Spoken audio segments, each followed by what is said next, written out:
বাংলাদেশ পৃথিবীর সবচেয়ে সভ্য ও ধনী দেশ। এখানে ভাইরাল হওয়া মানে অশিক্ষিত আর বেহায়ার জনপ্রিয়তা, জ্ঞান মেধা বা আশ্রম নয়।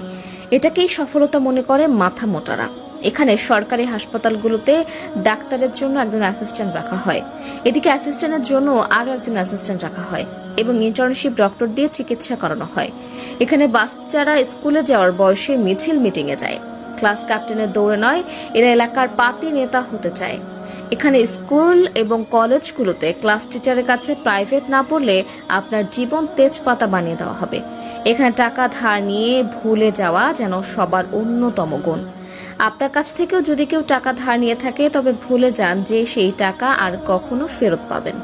এখানে ছেলে মেয়ে একজন আরেকজনকে জানু মানু সোনা জান এসব বলে তাদের যৌবন শেষ করে দেয়, আর বিয়ে করে 40 বছর পার হয়ে গেলে এখানে দুজন গরিব মিলে আরো 5 থেকে 7 জন গরিবের জন্ম দেয়।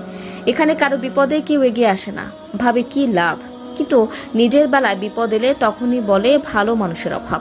তবে ঠিকই দূর থেকে চেয়ে চেয়ে দেখে এবং সেগুলো ভিডিও করে সোশ্যাল মিডিয়া ছেড়ে দেয়। এখানে সবাই লোভী আর খাই খাই স্বভাবের মানুষের বসবাস।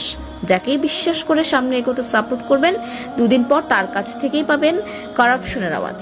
এখানে নিজের সমালোচনা বাদ দিয়ে অন্যের সমালোচনায় সবাই সারা দিন ব্যস্ত থাকে। এখানে শ্রমের যথাযথ মূল্য পাওয়া যায় না। এখানে শিক্ষিত মানুষ সম্মান পায় না। টাকা দিয়ে অসাধ্যকে সাধন করা যায় খুব সহজেই। মানুষ এক একজন নিজেকে ঈশ্বরচন্দ্র বিদ্যাসাগর মনে করে। ভিক্ষুকদের রমরমা ব্যবস্থা চলে। এখানে সবাই বড় হতে চায়, কেউ মানুষ হতে চায় না। এখানে মানুষের কথাই নেই সহানুভূতির গন্ধ। এখানকার মানুষ নিজে বাস থেকে নামতে চায় নিজের বাসার সামনেই, কিন্তু অন্য কেউ নামলে বলবে বাস কি ভাড়া দিয়ে কিনে ফেলছে নাকি, বাস স্টপ ছাড়া থামবে কেন।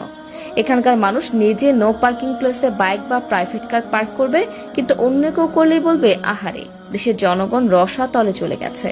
নিজের ছেলে মেয়ে দোষ করলে সেই দোষ একদমই চোখে পড়ে না, কিন্তু অন্যের ছেলে মেয়ে দোষ না করলেও তাদের নামে কিভাবে বানিয়ে বানিয়ে কথা রটাতে হয় এটা একমাত্র বাঙালিই ভালো জানে। এখানকার মানুষ 100 টাকা স্কুলে বেতন দিতে চায় না, কিন্তু একই স্কুলের টিচারের কাছে তার বাচ্চা যখন প্রাইভেট টিউশনের জন্য 1000 টাকা বেতন দিতেও কার্পণ্য করে না। এখানে কেউ একবার পয়সাওয়ালা হলেই সে সুইজারল্যান্ডে ব্যাংক অ্যাকাউন্ট খুলে সেখানে জমা রাখে।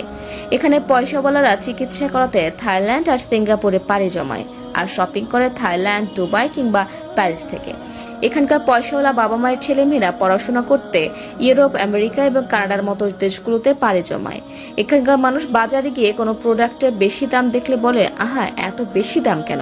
আবার সেই একই প্রোডাক্ট যদি কিছুটা ডিসকাউন্ট বা কম দামে বিক্রি করা হয় তখন তারাই বলবে নিশ্চয়ই এটা খারাপ প্রোডাক্ট, না হলে এত কম দামে বিক্রি করছে কিভাবে। এখানকার মানুষ ভাজা পোড়া তেল চর্বি খেয়ে গ্যাস্ট্রিক বানাবে, আবার সেই গ্যাস্ট্রিক কামড়ার জন্যই ওষুধ খাবে। এখানে টাকার জোরেই হয় তাল গাছটা আপনার, অবহেলায় পড়ে থাকে, খোঁজ খবর রাখে না বাপ মার। এখানে শ্রমের মূল্য নেই, চাষ হয় প্রতিনিয়ত হিংসা বিদ্বেষ।